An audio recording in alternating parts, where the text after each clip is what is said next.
Mari sekarang kita bahas lebih lanjut mengenai faktor gravimetri, ya. Karena faktor gravimetri ini memainkan peranan penting dalam perhitungan perhitungan gravimetri, ya. Mari sekarang kita lihat kasus berikut, ya. Jika kita memiliki sampel Mg, ya, magnesium, lalu kita analisis secara gravimetri, magnesiumnya diendapkan secara sempurna sebagai Mg2P2O7, ya. Maka dari rumus molekul ini kita tahu, untuk membentuk 1 mol Mg2P2O7, itu kita perlu ada 2 mol Mg. Ya. Jadi 1 mol Mg2P2O7 itu mengandung 2 mol Mg. Ya. Jadi mol Mg itu 2 kali jumlah mol Mg2P2O7. Jadi persamaan matematiknya bisa kita tulis seperti ini. Ya. Dengan menuliskan jumlah mol sebagai massa per massa molar, ya, maka mol Mg adalah massa Mg per massa molar Mg. Mol Mg2P2O7 adalah massa Mg2P2O7 dibagi massa molar Mg2P2O7. Ya. Karena di sini dikali 2, di sini juga dikali 2. Ya. Kalau Anda susun ulang persamaan ini, ya, untuk mendapatkan hubungan antara massa Mg dengan massa Mg2P2O7, Anda akan mendapatkan persamaan ini. Ya. Di mana ini, ya, kita sebut sebagai faktor gravimetri. Ya. 2 kali massa molar Mg dibagi massa molar Mg2P2O7. Oke. Atau faktor gravimetri ini bisa kita tulis lebih sederhana dalam bentuk seperti ini. Jadi singkatan massa molarnya dihilangkan. Jadi faktor gravimetri itu ditulis sebagai 2 kali Mg dibagi Mg2P2O7. Ya. Jadi kita tahu bahwa faktor gravimetri itu merupakan perbandingan dari massa molar. Ya, jadi massa molarnya dihilangkan saja. Ya. Jadi kalau Anda tahu analitnya apa, Anda tahu endapan yang ditimbang apa, Anda bisa tahu faktor gravimetrinya.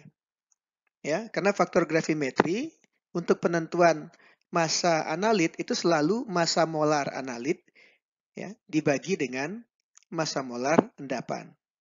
Nah, tetapi Anda harus pastikan bahwa jumlah magnesium di penyebut harus sama dengan jumlah magnesium di pembilang. Ya, karena di penyebut ada 2 magnesium, maka pada pembilang Anda harus kalikan 2 massa molar magnesiumnya. Ya, jadi begitu cara sederhana untuk menentukan faktor gravimetri dari sebuah analisis. Ya.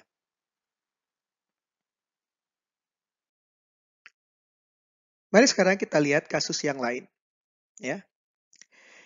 Jika analit yang akan ditentukan adalah Fe3O4 dan endapan yang diperoleh setelah proses gravimetri adalah Fe2O3, ya. Jadi analitnya Fe3O4, endapannya Fe2O3, ya. Kita bisa lihat secara perbandingan stoikiometri sederhana, 1 mol Fe3O4 itu akan menghasilkan 1,5 mol Fe2O3. Ya. Jadi Anda ingat, di sini Fe-nya ada 3, di sini ada 2. Ya. Jadi 1 mol Fe3O4 itu bisa menghasilkan 1,5 mol Fe2O3. Ya. Karena jumlah besinya harus tetap. Ya. Ingat hukum kekekalan massa. Ya. Jadi jumlah mol Fe itu tidak berubah, ya, selama proses. Nah, kalau kita ubah menjadi persamaan, ya, berarti jumlah mol Fe2O3 itu 1,5 kali jumlah mol Fe3O4. Ya. Kalau kita tulis mol itu sebagai perbandingan massa per massa molar, kita akan dapatkan hubungan seperti ini. Ya. Massa Fe2O3 dibagi massa molar Fe2O3 itu adalah jumlah mol Fe2O3. Massa Fe3O4 dibagi massa molar Fe3O4 adalah jumlah mol Fe3O4. Ya, Anda kalikan 3/2. Ya. Jadi kalau ini disusun ulang, kita akan dapatkan persamaan ini. Ya, jadi massa Fe3O4 adalah faktor gravimetri dikali massa Fe2O3. Ya. Faktor gravimetrinya adalah 2 kali massa molar Fe3O4 dibagi 3 kali massa molar Fe2O3. Jadi di sini Anda lihat jumlah Fe-nya di pembilang adalah 2 kali 3, 6. Di penyebut jumlah Fe-nya adalah 3 kali 2, ya, 6 juga. Oke. Nah, atau faktor gravimetrinya bisa ditulis secara sederhana seperti ini. Ya. Nah, mungkin Anda bertanya, kenapa oksigennya tidak disamakan? Ya. Jadi ingat, selama proses ini, ya, yang berubah secara konstan itu adalah atom Fe-nya. Ya. Oksigen itu bisa keluar masuk ke udara. Jadi oksigennya bisa masuk dari udara atau keluar ke udara selama proses. Tetapi yang jumlah molnya konstan adalah jumlah mol Fe-nya.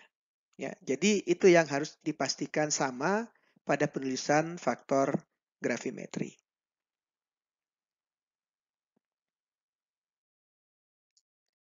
Mari sekarang kita aplikasikan pengetahuan kita tentang faktor gravimetri ini untuk menyelesaikan soal berikut.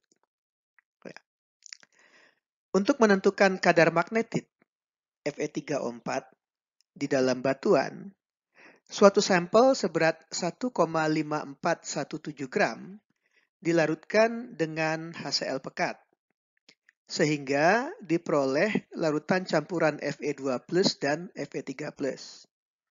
Ya.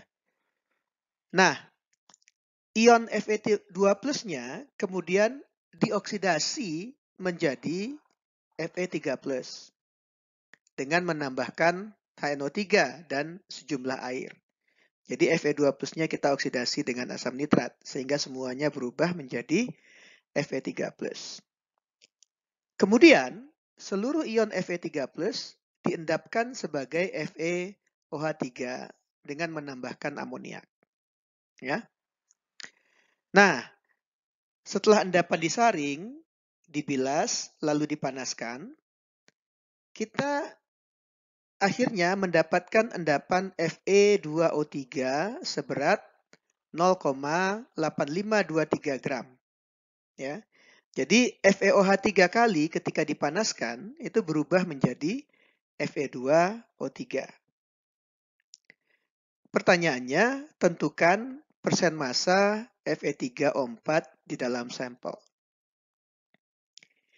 Jadi perhitungan gravimetri itu sederhana. Ya. Anda tidak perlu tahu prosesnya seperti apa reaksinya masing-masing. Yang penting Anda tahu analitnya apa.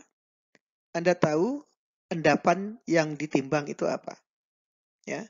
Karena kita tahu massa analit itu selalu faktor gravimetri dikali dengan massa endapan.